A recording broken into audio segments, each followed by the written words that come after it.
Hi, everybody. Off the bat, keep up with me because I'm low energy as hell. I'm not feeling quite well today, so play Yes, me a violin. unfortunate.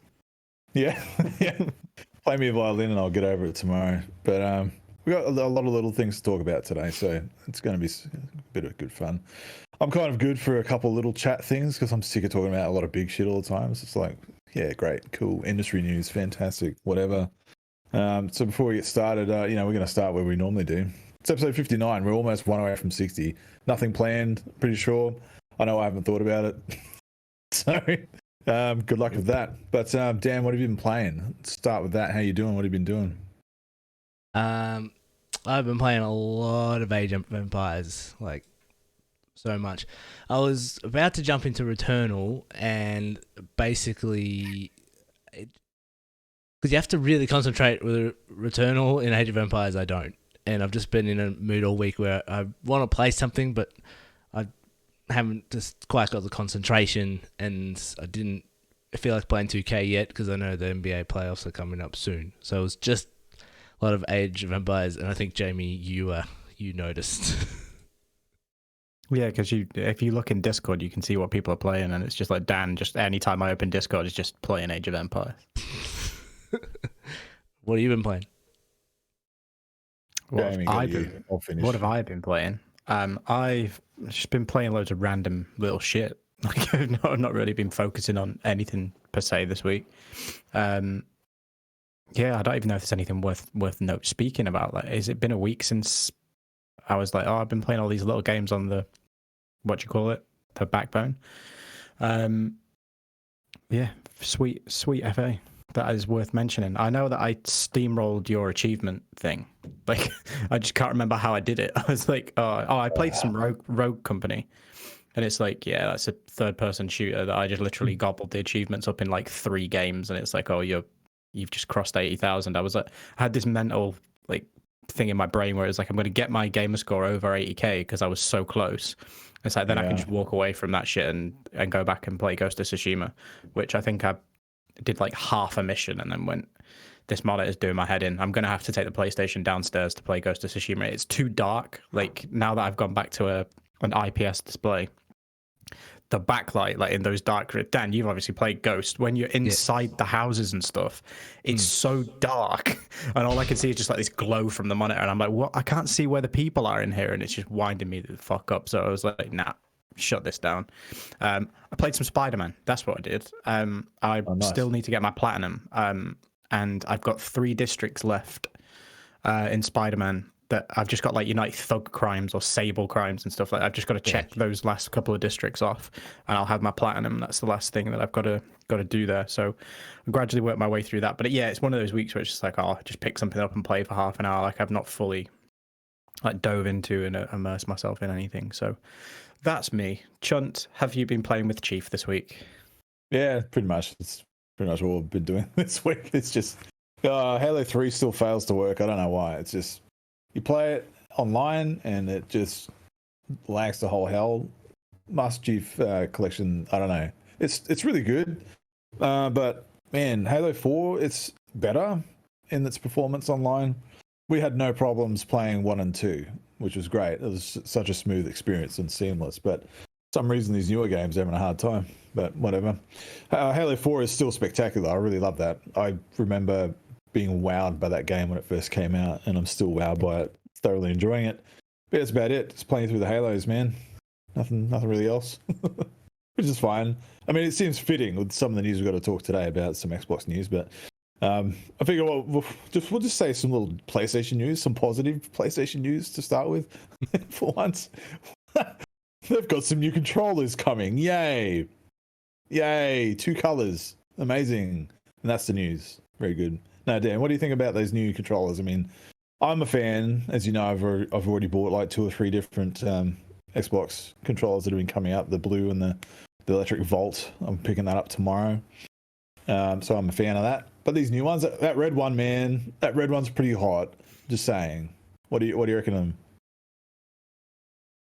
them? Yeah, they look good. I'm actually kind of surprised they brought them out this early. Normally, I thought they'd wait a year or so.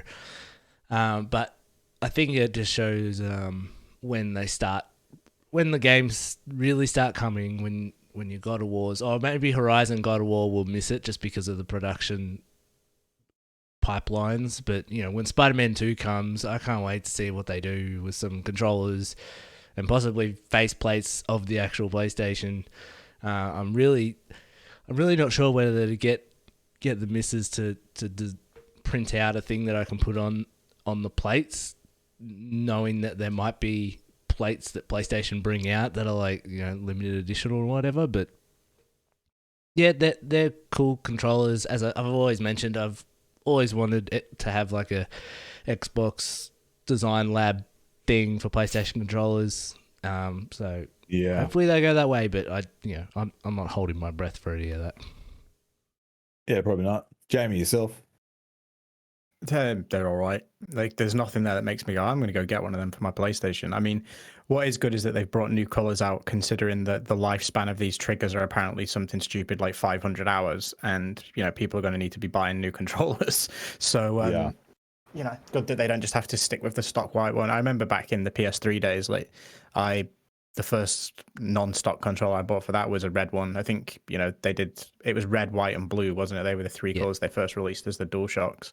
So it's not surprising that they've obviously got a white controller and then gone red, black. The next one will probably be blue, and then they'll follow their usual trajectory. But I'm not going to grab it. I didn't realize you hadn't got your Vault controller yet, John. I thought when you were saying about it, you'd already got it. I got my guy here. He's all Vault. Yeah, that's a good looking controller. Yeah. I mean, it's literally my spare. As I said, I've been having trouble with my Elite's right bumper, and games which require me to use the right bumper, annoyingly, like I'm now just using that one. Like, so, but luckily, my Destiny and all that kind of stuff is still on the Elite. Speaking of which, that is what else I played this week. There's new Destiny. That's right, you did too. Yeah. That's how forgettable it was. No, I just wasn't in the frame of mind to play. It was one of those things where it was like 10 to 10 or something, and I was like, I want to hop in and see what Destiny's doing. And then it's like, this game needs like a 8 gigabyte update, so I had to sit for 5 minutes patiently waiting for that to install, and then hopped into that. It's cool as fuck. Like, the aesthetic is awesome. It's just more Destiny. Do you know what I mean? So yeah, nothing to write home about. Until Vault of Glass comes out, you better level a character up. I didn't manage to get you through Vault of Glass in Destiny 1. I'm gonna pull you the fuck through it in Destiny 2. We got to that last boss in Vault of Glass so many times, and just couldn't ape it. It's never happened. That's right. Nerds. I'll find some nerds. Fuck you, mate. Yeah. Anyway, fuck off and go play your Empire Simulator. Yeah, you fucking nerd. Yeah. Speaking of nerding, you've got a new game that you want to show off. You haven't played it yet. You've just got a fancy new box. Well, technically, yes, I have played it before, many times. But yeah, this the PS4 version, the legendary. Like, I'm so excited, guys. Like, I know, you played through 2 of them or all 3 of them? I've played all 3 a number of times. Yeah. Yeah, and Jamie, you're still just jumped into a couple of them, and I think I've played I've played quite a bit of 1. I've played like the first 4 or 5 hours of 1. I've played most of 3, and I've not really got anywhere with 2, which I know is kind of sacrilege because 2's the best one, as universally stated. Yep. It's one of those things, where you sit down and you get like, I think I said to you guys when I was planning on going through it, when they came to Game Pass like years ago at this point, EA Play, it's like, I'm going to sit and play through the Mass Effect trilogy. It's like, that's like 100-hour commitment to get through that trilogy. And it's just like, I don't have the time to do that. Do you know what I mean? So yeah. Matt, like, it's one of my favorite trilogies. Mass Effect 2 is top 3 favorite games ever. It's just it's a special franchise. So I'm going to just hold on to it for now. I bought the game just to support it, to be like, I want more of this. But I'll still jump. Yeah, I'll still jump on. I got to keep going through Returnal, and Mass Effect will be there for me. Because it's going to be, it's kind of like these games have all just come like quick succession, and then I'm going to have a nice long break before anything else, like Horizon or Kena Bridge of Spirits. Like, so, this special game. Nice. Yeah, it will be on Game Pass Ultimate with EA Play within 6 months, which is the only reason that I'm not even tempted to buy it, because everything that EA do, even their big flagship stuff, it seems to be that it has 6 months to sell and then it just comes to EA Play. So I'll play it then. Especially because it's not a live service. Yeah, true. Oh, that's going to be a return to form. I miss that shit. I can't wait to play it, to be honest. But look, Ubisoft are doing their own thing as well. We may as well roll into that. Just throw that in there. Ubisoft, they're changing their own gameplay as well. So free-to-play games. I don't really care too much for them, but apparently they're going in all in on them, right? That's how the story is. No more big budget games and big budget experiments, and it's going to be a boring future with Ubisoft, I reckon. That's my verdict. But I think it's going to be a case. You guys play a lot of these kind of games, so what do you reckon? I think it's just going to be a case that we get less of them. Do you know what I mean? It's like, rather than Assassin's Creed every year or two, we might get one every 3 years, which, to be fair, I'm happy with, because I'm probably in the mood to play Assassin's Creed once every 3 years, to actually get through. Same. With their new formula. You guys know, obviously, last year I spent hours in Odyssey, and it was probably my game of the year last year, even though it didn't come out last year. It was the best experience I had in a game by a country mile. And then I jumped straight into trying to play through Valhalla when that came out, because it was, one of the few launch games for Series X. And I just couldn't get into it. I couldn't get in the flow of it. I was like, I've done this. And I had the similar thing with Spider-Man, playing that last year and then jumping straight into Miles Morales. Miles Morales didn't hit for me as much as I think it did for other people, because I was just a bit like, I've just done all this. Like, there's not too much different here. I could do with a bigger gap between it. So yeah, fair enough on that front. I think the logic behind it is they don't want to keep spunking money away when they can make money hand over fist in free-to-pay titles. Even though their latest one, I can't remember what it's called, Hyperspace or something. Yeah, fell dead on its arse. It must have still made some money, but it fell over pretty quickly. But it's like, yeah, so if they turn around, and as the quote I believe does say, we made more money or the same amount of money out of Just Dance as we did Assassin's Creed Valhalla, but it cost like a third of the price to make. Why would, as a business decision, why would they not? Do you know what I mean? So yeah, I think we'll see less from it. That's what they said. You'll see less of this type of stuff. Not you'll see none of it, but that they're doubling down on the free-to-play market. They want some of that Fortnite money, just like everybody does. The games industry chases trends like there's no tomorrow, and this is no different. Yeah, fair. Dan, do you have much, affinity for free-to-play games? I mean, they're free. Can't complain, but any good experiences? Not really. Mainly, I'm just happy to purchase a game. I'm just happy to purchase a game, play the game. All I thought about during this stuff, I think I was trying to think of which titles are they just going to keep around as their mainstay AAAs. So you've got like Assassin's Creed. Who knows where Watch Dogs is at this point after the last release, and also releasing it so close to the other project they had, which was Valhalla. Like, they were very close to each other.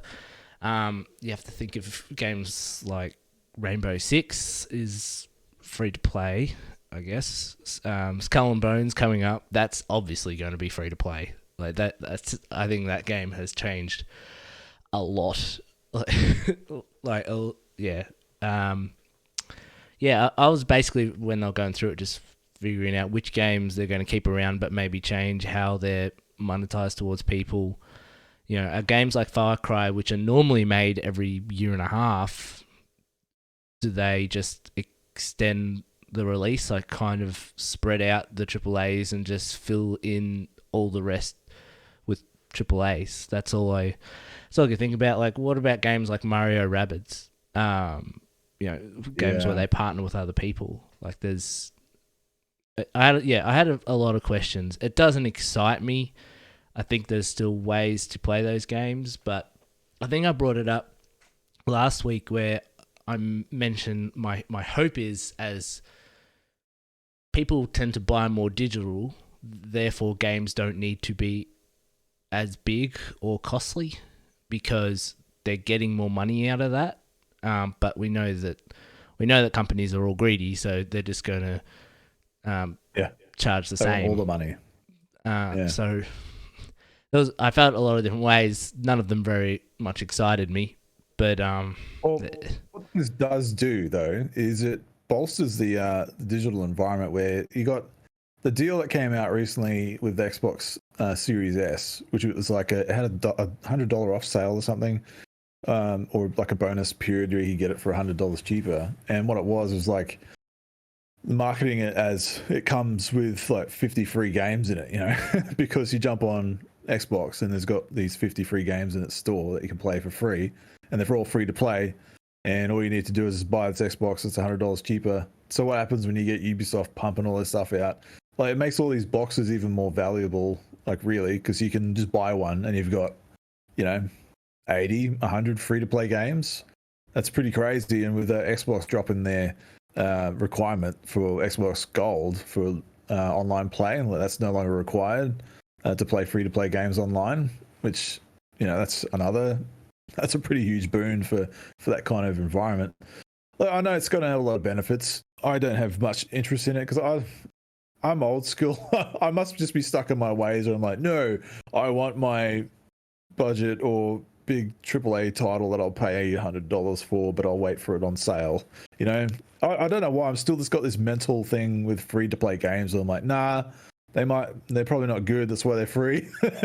When it's not true, because Warframe is just rewriting that kind of that story on its own. It's a beast of a game. But look, there's a couple other things we can talk about today. But like, just first to roll into some Xbox news, because we've dropped a couple of mentions at Xbox. But Gears of War, man, you guys know. I mean, everybody that knows me is like, oh, he likes Gears of War, and he won't stop shutting up about it whenever it comes up to an opportunity. But the Coalition, I think, are their biggest and best studio going. That's just my point of view. What they've done for the Gears of War series and how they've expanded that lore and that world and the game types, and they're experimenting with it. It's been fun for me as a fan and a player of that series. And we've seen some demos, excuse me, of the Unreal 5 engine. Like when PlayStation was like, no, we're launching, we're showing this demo. It's on PlayStation. Yeah, we're good friends with the Unreal team. You know, we want that brand deal, but we know it's going to come across everything. But man, I can't wait to see what they pull out of that Unreal Engine 5, because Gears of War is always a showcase of that engine. It's incredible. Like you look at Gears of War 5 and that runs on a Xbox One VCR, you know, and it shouldn't, but it does. You know, to see what they do with this next powerful consoles that we got now, it's just, I can't wait. Like I know, like Dan, you don't have a massive affinity for like the Gears series too much, but Jamie, I know you've played through all of them with me at least, and yep. Like you've seen the progression of how they've worked with Unreal over time, and Coalition coming in to take over and helm the franchise. I think they've done very well for themselves and made it more of a cinematic experience, more so than just an action bro shooter, which some people still wrongly call it. But your thoughts and excitement on this Unreal Engine 5 news with Gears? Dan can go first on this one. Yeah, well, you're right. Anytime I thought of Unreal, I thought of Gears.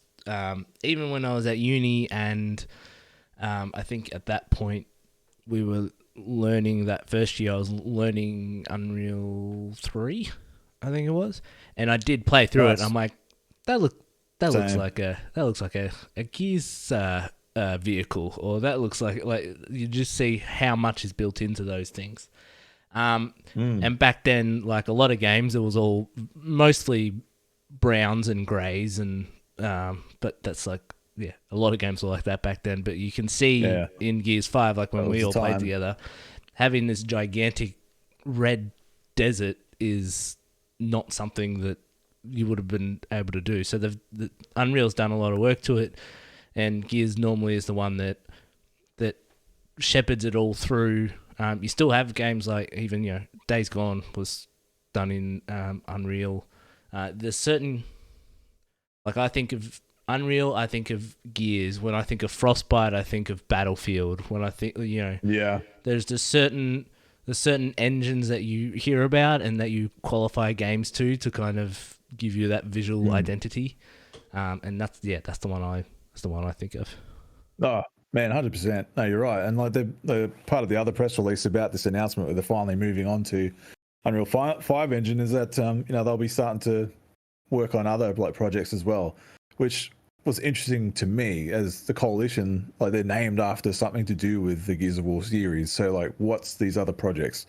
And that was what really grabbed me more than like, finally, I mean, it was inevitability that they were going to use that engine, but it's like, finally, what other projects are they going to be doing?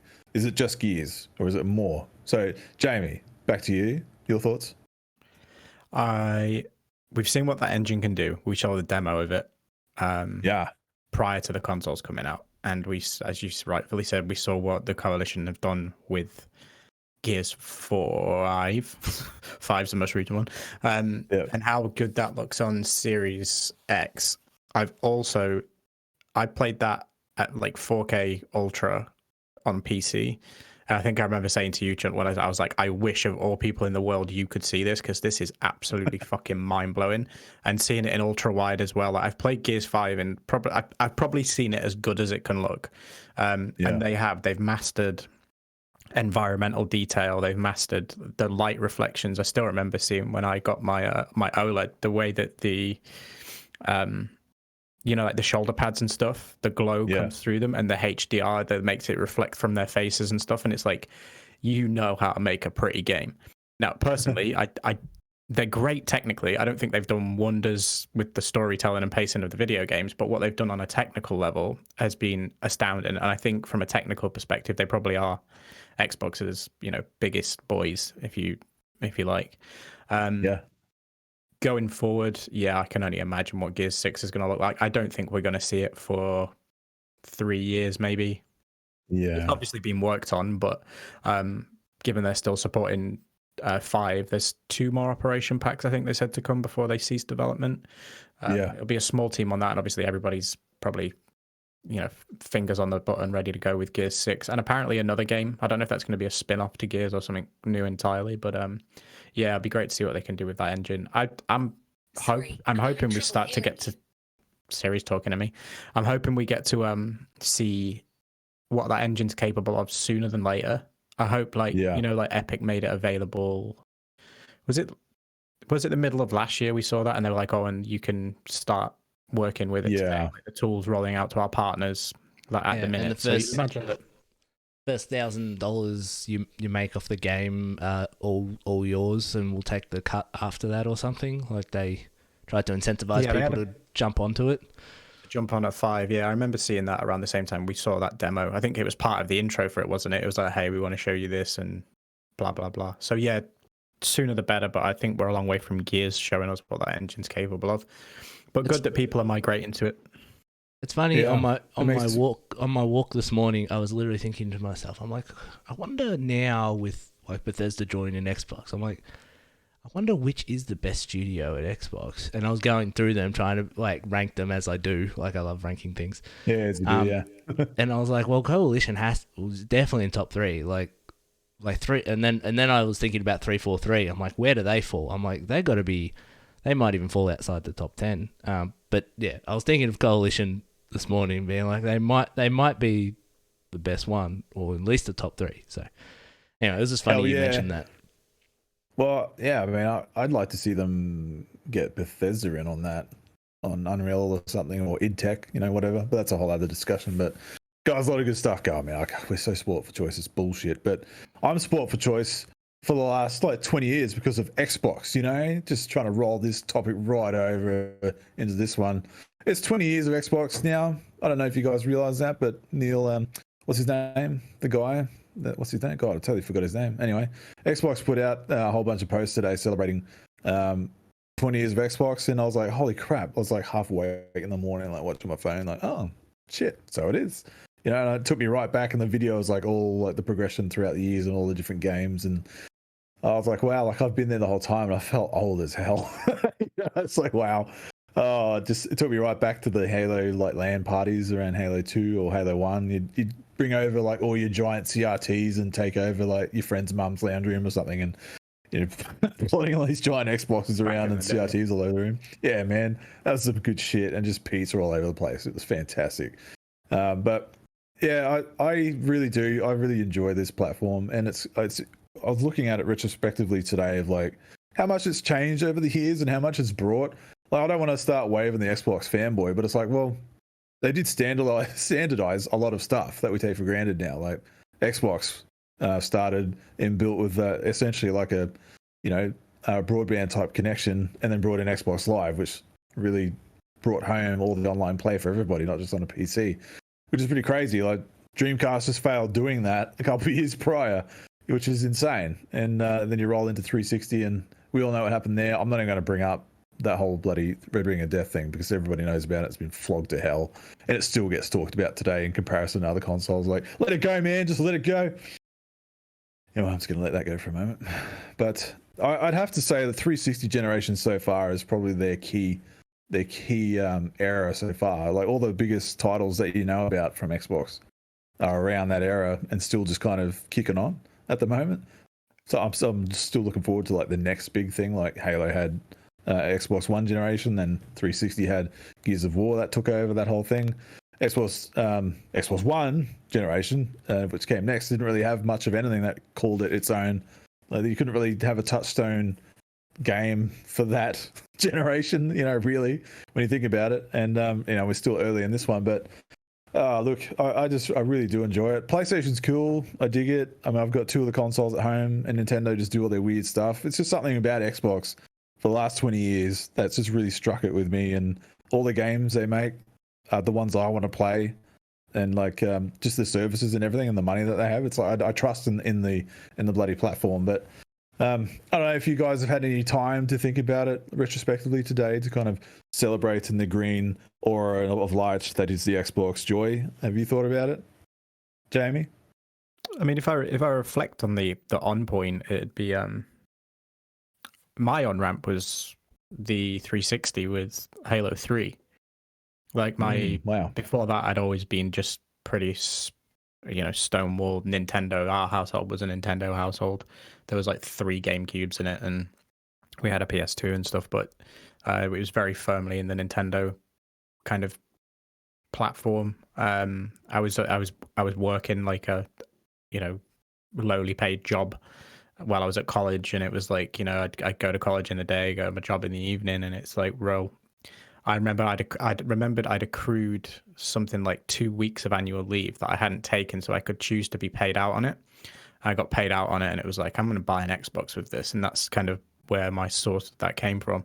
I remember going into the game store, and they didn't have any of the ones with a built-in hard drive. They only had the arcade version. Oh yeah. I wound up grabbing that and then having to grab a hard drive for it like a few months later because they sold them separately. The annoying thing about that was it didn't have a HDMI adapter on the back, the arcade version. Yeah. And so I also had to buy that plug-in, and I also had to buy the little Wi-Fi dongle thing for it. And it was like, by the time I'd actually got fully invested, I'd had to piecemeal put together this. But no, man, I loved that Halo 3 with mates as a teenager, as like a 17-year-old at the time. It was just, it opened the floodgates. Do you know what I mean? It's like, this is what video games are capable of. I always kind of say, it's the Legend of Zelda that made me realize that I enjoyed and I loved playing video games, and kind of the experience that Ocarina of Time took me on, and then Twilight Princess and like those experiences. But Halo holds its place for the multiplayer side of things. It's like, wow, playing games with mates is fun as hell. Like, do you know what I mean? Even just being in our own kind of private lobbies, like arranging teams at college, and it's like, yeah, cool, we'll jump in and play like big team battle tonight, and we've got like 30 of us just all on it. It was fucking quality. Well, I think big team battle was 10v10, wasn't it? So it'd have been 20 of us. But that's where my memories go back to. And obviously from then on, you both know what I was living in Australia at the time. Like I was I think I probably knew both of you. Chun, I definitely knew you. Xbox One launch date. Yes. I was there on day one.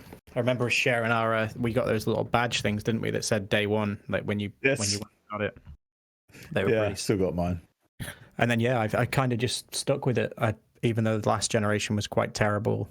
All of my memories of Xbox from then forward, majority are with you.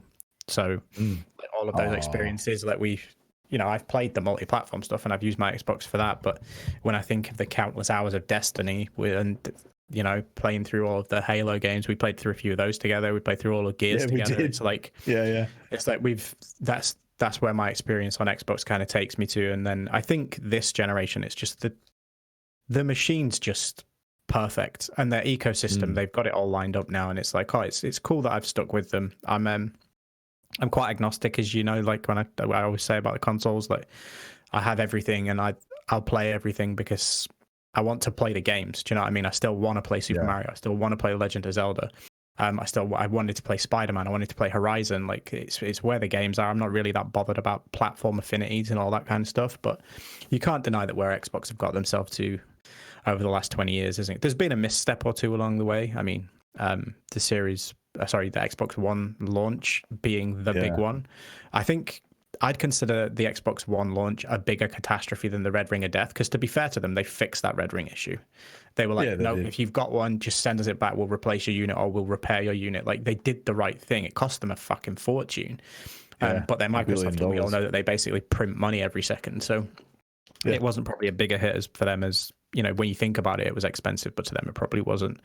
And then, the whole Don Matrick era, thank fuck that ended. And Phil Spencer's turned them into, in my opinion, the strongest brand on the planet where video games are concerned. I just hope that they deliver. I hope that this generation we get the games. Do you know what I mean? Like, it's all well and good going. They've built a sick box. They've got amazing services, but is Halo going to be good? Do you know what I mean? Yeah. Is the next Gears going to be absolutely jaw-dropping? Can they nail rebooting Fable? Like, there's still a lot of questions to be answered. Whereas I think this is going off the 20th anniversary topic, but Sony that's the bit they have nailed. They're behaving like idiots at the minute, and that's a lot to do with Jim Ryan and the way that he's strategically positioning Sony and the way that he just dismisses stuff that's relevant. But what you can guarantee is the next Spider-Man game will be awesome. You know that Guerrilla are going to absolutely blow Horizon out of the water because the first game was so good. And it's often said that in franchises, the second game is the one. Like Halo 2, fucking masterpiece. Still the best Halo game, in my opinion, story-wise. Mass Effect 2, as we were, you're alluding to, it's where they kind of nail it. The one, probably not, like Knights of the Old Republic, 2 wasn't as good, but it was still, it still hit. Do you know what I mean? The second game where people tend to get it. And I think, even Insomniac will show that with Spider-Man 2. I'm not counting Miles Morales because it's I'm sorry, it's downloadable content. It is free. It should have been free DLC for anybody who bought that gold edition.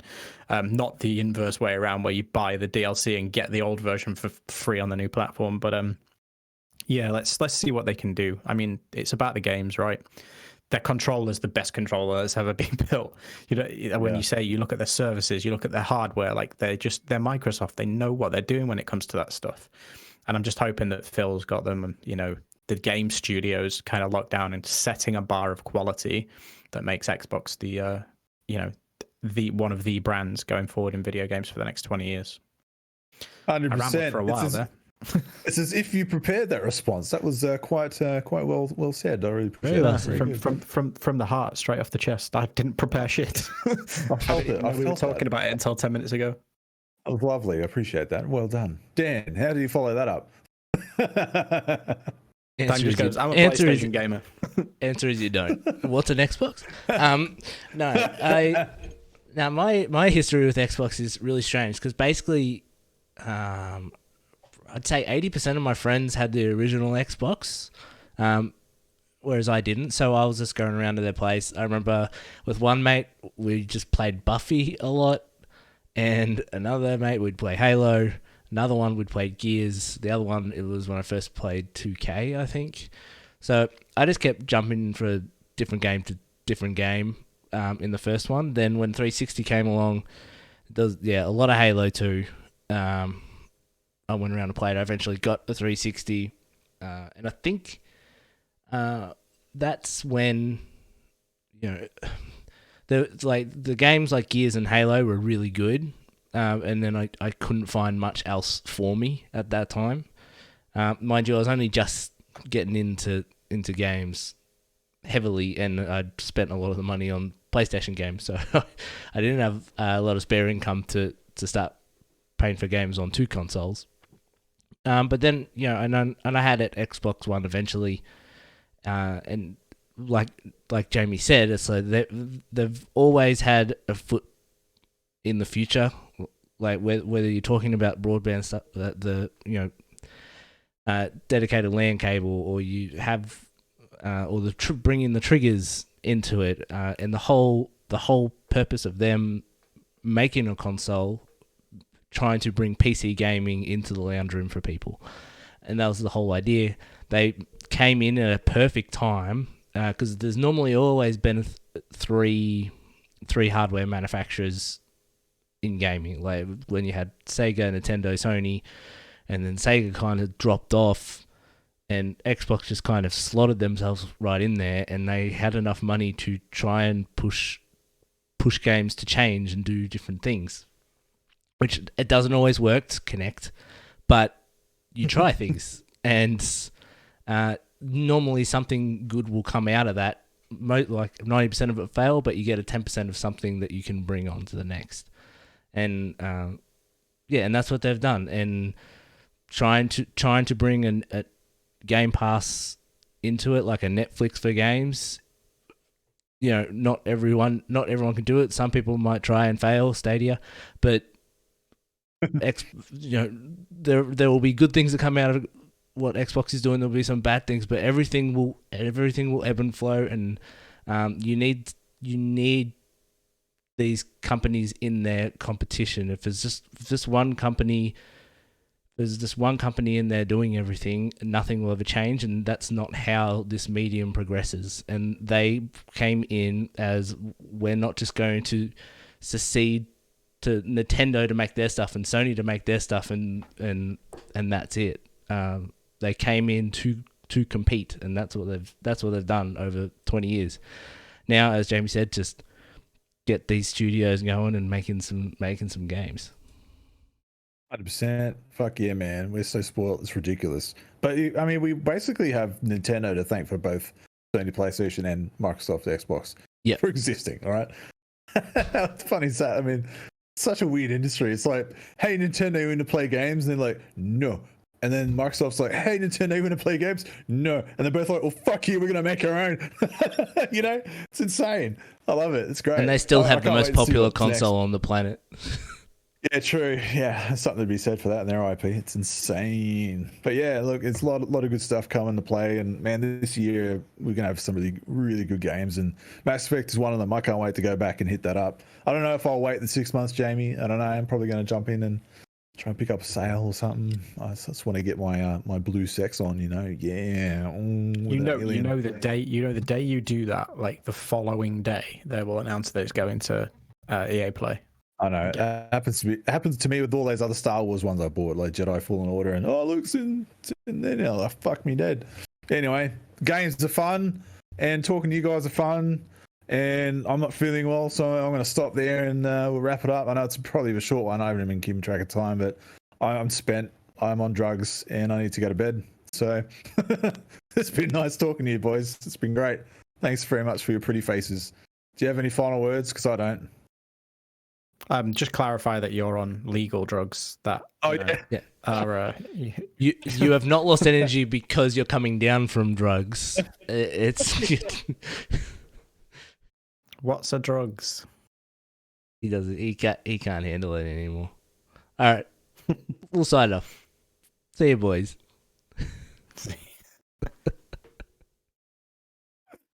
Oh my god, I just realized what I said.